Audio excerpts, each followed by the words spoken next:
ವಿಭಿನ್ನ ರೀತಿಯ ವಿಶೇಷ ಮಾಹಿತಿಗಾಗಿ ನಮ್ಮ ಚಾನಲನ್ನು ಸಬ್ಸ್ಕ್ರೈಬ್ ಮಾಡಿ, ಲೈಕ್ ಮಾಡಿ, ಶೇರ್ ಮಾಡಿ. ಒಂದು ಹೆಣ್ಣು ಮಗು ಹುಟ್ಟಿ ಬೆಳೆದು ವಿದ್ಯಾಭ್ಯಾಸವನ್ನ ಮಾಡಿ ತನ್ನ ಕೆರಿಯರ್ ಅನ್ನ ರೂಪಿಸ್ಕೊಂಡ ನಂತರ, ಅಂದ್ರೆ ಮದುವೆ ಇರಬಹುದು, ಉದ್ಯೋಗ ಇರ್ಬೋದು, ಅದು ಒಂದು ಕೆರಿಯರ್ ಅಂತಾನೆ ತಗೊಳ್ಬೇಕು. ಅವರವ್ರ ಇಷ್ಟ ಪ್ರಕಾರ ಅವ್ರವ್ರು ಮುಂದಕ್ಕೆ ಹೋಗ್ತಾ ಇರ್ತಾರೆ. ನಂತರ ಸಂತಾನವನ್ನ ಪಡಿತಾರೆ. ಆಗ ಹೆಣ್ಣಿನ ಒಂದು ಪರಿಪೂರ್ಣತೆ ಅನ್ನೋದು ಗೊತ್ತಾಗುತ್ತೆ. ಇಂತಹ ಪರಿಪೂರ್ಣತೆಯನ್ನ ಪಡೆದಂತಹ ಪಾರ್ವತಿ ದೇವಿ ಅಂದ್ರೆ ದುರ್ಗಾದೇವಿಯ 6ನೇ ಅವತಾರ ಕಾತ್ಯಾಯನಿ ದೇವಿಯನ್ನ ನವರಾತ್ರಿನಲ್ಲಿ 6ನೇ ದಿನ ಪ್ರತಿಯೊಬ್ರು ಆರಾಧಿಸ್ಕೊಂತಾರೆ. ಇಲ್ಲಿ ಮಮತೆ ವಾತ್ಸಲ್ಯ ಅನ್ನೋದಕ್ಕೂ ಬರುತ್ತೆ, ಅಲ್ಲಿ ದುಷ್ಟರನ್ನ ಸಂಹಾರ ಮಾಡೋದಕ್ಕೂ ಬರುತ್ತೆ. ಅಂತಹ ಶಕ್ತಿಶಾಲಿಯಾಗಿರ್ತಕ್ಕಂತಹ, ಶೀಲವತಿಯಾದ, ಚಾರಿತ್ರ್ಯ ಪರಂಪರೆಯನ್ನು ಹೊಂದಿರ್ತಕ್ಕಂತಹ, ಹಾಗೆ ತೇಜಸ್ಸನ್ನ ಹೊಂದಿರ್ತಕ್ಕಂತಹ, ಸಂಯಮವನ್ನ, ಶಾಂತಿಯನ್ನ, ಸಮಾಧಾನ ಹೊಂದಿರ್ತಕ್ಕಂತಹ, ಹಾಗೆ ತನ್ನಲ್ಲಿ ಅಪಾರವಾದ ಶಕ್ತಿಯಿಂದ ದುಷ್ಟ ಶಕ್ತಿಯನ್ನ ನಾಶ ಮಾಡ್ತಕ್ಕಂತಹ ಒಂದು ಅದ್ಭುತವಾದ ಶಕ್ತಿ, ಪರಿಪೂರ್ಣವಾದ ಶಕ್ತಿ ಆಕೆಯಲ್ಲಿ ತುಂಬಿಕೊಂಡಿರುತ್ತೆ. ಹಿಂದೆ ನಾವು ನೋಡಿದ್ವಿ, ಸ್ಕಂದ ಮಾತಾ ಮಗುವಿಗೆ ಪೂರ್ಣ ರಕ್ಷಣೆಯನ್ನ ಕೊಡ್ತಕ್ಕಂಥದ್ದು. ಸ್ಕಂದ ಮಾತಾ ರೂಪದಲ್ಲಿ ಯಾವುದೇ ಆಯುಧಗಳನ್ನ ಇಟ್ಕೊಂಡಿರೋದಿಲ್ಲ. ವಾತ್ಸಲ್ಯ ಪೂರಿತವಾದ ಮನಸ್ಸಿನಿಂದ ಆಕೆ ಮಗುವನ್ನ ರಕ್ಷಣೆ ಮಾಡ್ತಾ ಇರ್ತಾರೆ. ಆದ್ರೆ ಇಲ್ಲಿ ಕಾತ್ಯಾಯಿನಿ ಅಂದ್ರೆ, ಈಗ ಮದುವೆ ಆಯ್ತು, ಮಗು ಆಯ್ತು, ನನ್ನ ಕರ್ತವ್ಯ, ಒಂದು ಹೆಣ್ಣಿನ ಒಂದು ಕರ್ತವ್ಯ ಸಂಪೂರ್ಣವಾಗಿ ನಿಭಾಯಿಸಿದ್ದೀನಿ. ಈಗ ತಾನು ಏನು ತನ್ನಲ್ಲಿರ್ತಕ್ಕಂಥ ಶಕ್ತಿ ಅಂತದ್ದು, ತಾನು ಹೇಗೆ ಕುಟುಂಬವನ್ನ ರಕ್ಷಣೆ ಮಾಡ್ಕೊಳ್ಬೇಕು, ಇಲ್ಲ ಸಲ್ಲದ ಬರಬಾರ್ದ ಯಾವ್ದಾದ್ರು ಒಂದು ತೊಂದರೆಗಳು ಬಂದಾಗ, ಆತಂಕ ಕಳಂಕಗಳು ಬಂದಾಗ ಅಥವಾ ಕಂಟಕಗಳು ಬಂದಾಗ ಅದನ್ನ ಹೇಗೆ ದೂರ ಮಾಡ್ಕೊಳ್ಬೇಕು, ಯಾವುದೇ ಕಾರಣಕ್ಕೂ ಅದರಿಂದ ತನ್ನ ಕುಟುಂಬಕ್ಕೆ ಕೆಟ್ಟದ್ ಆಗ್ಬಾರ್ದು, ಅದಕ್ಕೆ ನಾನು ರಕ್ಷಣೆಯನ್ನು ಕೊಡಬೇಕು, ನನ್ನ ಜೀವನದಲ್ಲಿ ಎಂತಹ ಒಂದು ಶಕ್ತಿ ಇದೆ ಅಂತ ನೋಡ್ಕೊಳ್ಬೇಕು ಅಂತ ಹೇಳಿ ಕಾತ್ಯಾಯನಿ ರೂಪದಲ್ಲಿ ಒಂದು ಸಲ ಹೆಣ್ಣು ಮಕ್ಕಳು ನೋಡ್ಕೊಳ್ಬೇಕಾಗುತ್ತೆ. ಅಂತ ಅದ್ಭುತವಾದ ಶಕ್ತಿ ಇರುತ್ತೆ. ಅದನ್ನೇ ನಮ್ಗೆ ಕಾತ್ಯಾಯನಿ ದೇವಿ ತೋರಿಸ್ತಕ್ಕಂಥದ್ದು.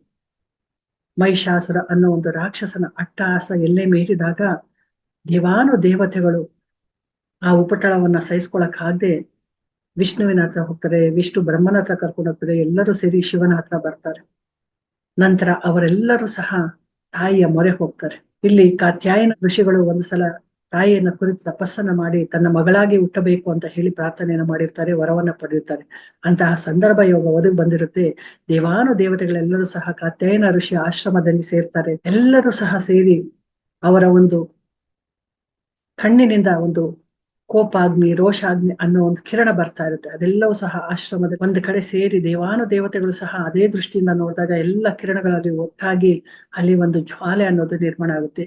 ಆ ಜ್ವಾಲೆಯಲ್ಲಿ ಇದನ್ನ ಕೋಪಾಗ್ನಿ ಅಂತ ಹೇಳ್ಬೋದು, ಮಹಾಗ್ನಿ ಅಂತ ಹೇಳ್ಬೋದು, ಹಾಗೆ ಚಿದಗ್ನಿ ಅಂತ ಹೇಳ್ಬೋದು. ಚಿದಗ್ನಿ ಕುಂಡ ಸಂಭೂತ ದೇವ ಕಾರ್ಯ ಸಮುದ್ಯತ ಅಂತ, ಅಂದ್ರೆ ದೇವತೆಗಳನ್ನ ರಕ್ಷಣೆ ಮಾಡೋದಕ್ಕೋಸ್ಕರ, ಅವ್ರಿಗೆ ಒಳ್ಳೇದನ್ನ ಮಾಡೋದಕ್ಕೋಸ್ಕರ ರಾಕ್ಷಸರಿಂದ ಆಗ್ತಾ ಇರ್ತಕ್ಕಂಥ ತೊಂದರೆಯಿಂದ ತಪ್ಪಿಸ್ಕೊಳ್ಳೋದು, ದೇವತೆಗಳಿಗೆ ಸಹಾಯ ಮಾಡೋದಕ್ಕೆ ಚಿದಗ್ನಿಯಿಂದ ತಾಯಿ ಉದ್ಭವ ಆಗ್ತಾಳೆ, ಆವಿರ್ಭವಿಸ್ತಾಳೆ. ಆಕೆ ಅದ್ಭುತವಾದ ರೂಪ, ಸೌಂದರ್ಯ, ಲಾವಣ್ಯದಿಂದ ಆಕೆ ಆವಿರ್ಭವಿಸಿ ದೇವಾನು ದೇವತೆಗಳು ಕೊಟ್ಟಂತಹ ಆಯುಧಗಳನ್ನ ಪಡ್ಕೊಳ್ತಾರೆ. ತ್ರಿಶೂಲ, ಖಡ್ಗ, ಗದೆ, ಶಂಖ, ಚಕ್ರ, ಕಮಂಡಲ, ಹಾಗೆ ವಜ್ರಾಯುಧ, ಜಪಮಾಲೆ, ಹೀಗೆ ಎಲ್ಲವನ್ನು ಸಹ ಪಡ್ಕೊಳ್ತಾರೆ. ದೇವಾನು ದೇವತೆಗಳು ತಮ್ಮಲ್ಲಿರ್ತಕ್ಕಂಥ ಆಯುಧಗಳನ್ನ ಆಕೆಗೆ ಕೊಟ್ಟು ಮಹಿಷಾಸುರನ ಸಂಹಾರ ಮಾಡುವಂತೆ ಪ್ರಾರ್ಥನೆಯನ್ನ ಮಾಡ್ತಾರೆ. ಆಕೆಯನ್ನ ಸ್ತುತಿ ಮಾಡ್ತಾರೆ. ಆಗ ಆಕೆ ಮಹಿಷಾಸುರನನ್ನ ವೀರಾವೇಶದಿಂದ ಹೋರಾಡಿ ಆತನನ್ನ ಸಂಹಾರ ಮಾಡ್ತಾರೆ. ಆತ ಮಹಿಷ ರೂಪದಲ್ಲಿರ್ತಕ್ಕಂಥದ್ದು, ಒಂದೊಂದು ಕ್ಷಣಕ್ಕೂ ಬೇರೆ ಬೇರೆ ರೂಪವನ್ನ ಧರಿಸ್ಕೊಳ್ತಕ್ಕಂಥದ್ದು.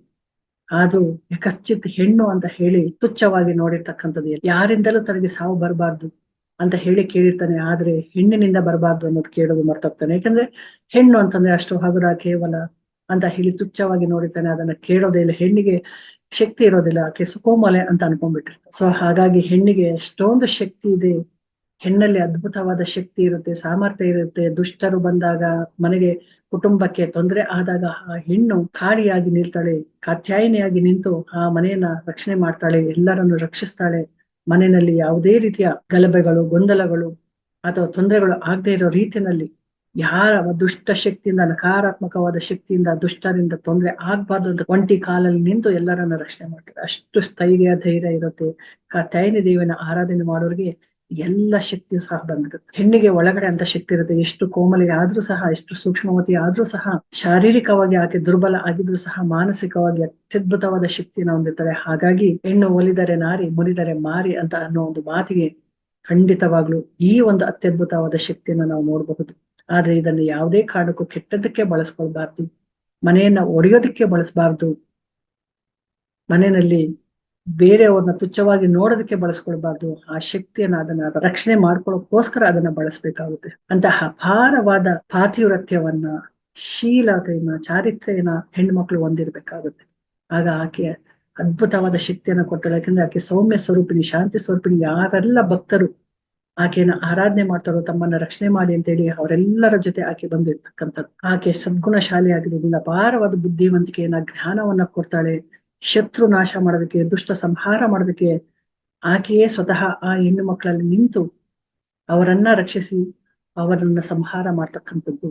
ಹಾಗಾಗಿ ಯಾರಿಗೆಲ್ಲ ಶತ್ರು ಕಾಟ ಇದೆ, ನಕಾರಾತ್ಮಕವಾದ ಶಕ್ತಿಗಳಿವೆ, ವಿನಾಕಾರಣ ಬೇರೆಯವರು ಯುದ್ಧಕ್ಕೆ ಬರ್ತಾರೆ, ಜಗಳ ಮಾಡ್ತಾರೆ, ಅಪಾರ್ಥ ಮಾಡ್ಕೊಳ್ತಾರೆ, ವಿನಾಕಾರಣ ತೊಂದರೆ ಮಾಡ್ತಾರೆ, ಕೆಲಸದಲ್ಲಿರ್ಬೋದು, ಮನೆಯಲ್ಲಿರ್ಬೋದು, ಅಕ್ಕಪಕ್ಕದಲ್ಲಿರ್ಬೋದು, ಯಾರಾದ್ರೂ ಈ ರೀತಿ ಮಾಡ್ತಾ ಇದ್ರೆ ಅಂತವ್ರೆಲ್ಲರೂ ಸಹ ಅದರಿಂದ ಜಯ ಗಳಿಸ್ಬೇಕು. ಅವರನ್ನ ನಮ್ಮ ತಂಟೆಗೆ ಬರ್ದೇ ಇರೋ ರೀತಿಯಲ್ಲಿ ಮಾಡ್ಕೊಳ್ಬೇಕು ಅಂದ್ರೆ ಕಾತ್ಯಾಯನಿ ದೇವಿಯನ್ನ ಆರಾಧನೆ ಮಾಡ್ಕೊಳ್ಬೇಕಾಗುತ್ತೆ. ಈ ಕಾತ್ಯಾಯನಿ ದೇವಿಯ ಆರಾಧನೆಯನ್ನ ಯಾ ದೇವಿ ಸರ್ವಭೂತೇಶು ಕಾತ್ಯಾಯನಿ ರೂಪೇಣ ಸಂಸ್ಥಿತ ನಮಸ್ತಸ್ಸೇ ನಮಸ್ತಸ್ಸೇ ನಮಸ್ತಸ್ಸೇ ನಮೋ ನಮಃ ಅಂತಾನು ಪ್ರಾರ್ಥನೆ ಮಾಡ್ಕೊಳ್ಬಹುದು. ಅಥವಾ ಓಂ ಕಾತ್ಯಾಯನಿ ದೇವಿಯೇ ನಮಃ ಅಂತ ಹೇಳ್ಕೊಳ್ಬಹುದು.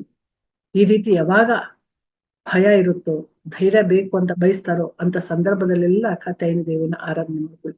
ಇನ್ನು ಮದುವೆ ಆಗಬೇಕಾಗಿರ್ತಕ್ಕಂತಹ ಹುಡುಗರಿರ್ಬೋದು, ಹುಡುಗಿಯರಿರ್ಬೋದು, ತುಂಬಾ ವಿಳಂಬ ಆಗ್ತಾ ಇದೆ, ಒಳ್ಳೆ ವಧು ಬೇಕು, ಒಳ್ಳೆ ವರ ಬೇಕು, ಯೋಗ್ಯವಾದದ್ದವ್ರು ಬೇಕು ಅಂತ ಹುಡುಕ್ತಾ ಇದ್ರೆ ಅಂತವ್ರೆಲ್ಲರೂ ಸಹ, ಅಥವಾ ಶೀಘ್ರವಾಗಿ ಮದುವೆ ಆಗ್ಬೇಕು ಅಂತಂದ್ರೆ ಕಾತ್ಯಾಯನಿ ದೇವಿಯನ್ನ ಆರಾಧನೆ ಮಾಡ್ಕೊಳ್ಳಿ. ನಮ್ಮ ಎಲ್ಲರಿಗೂ ಸಹ ಗೊತ್ತು, ಪುರಾಣದಲ್ಲಿ ಗೋಪಿಕೆಯರು ಶ್ರೀ ಕೃಷ್ಣನನ್ನ ಹೋಲಿಸ್ಕೊಳ್ಳೋದಕ್ಕೆ ಕಾತ್ಯಾಯನಿ ದೇವಿ ಪೂಜೆಯನ್ನ ಮಾಡ್ತಾರೆ. ಹಾಗೆ ರುಕ್ಮಿಣಿ ಸಹ ಕೃಷ್ಣನ ವಧುವಾಗ್ಬೇಕು ಅಂತ ಕಾತ್ಯಾಯನಿ ದೇವಿಯನ್ನ ಪೂಜೆ ಮಾಡ್ತಾರೆ.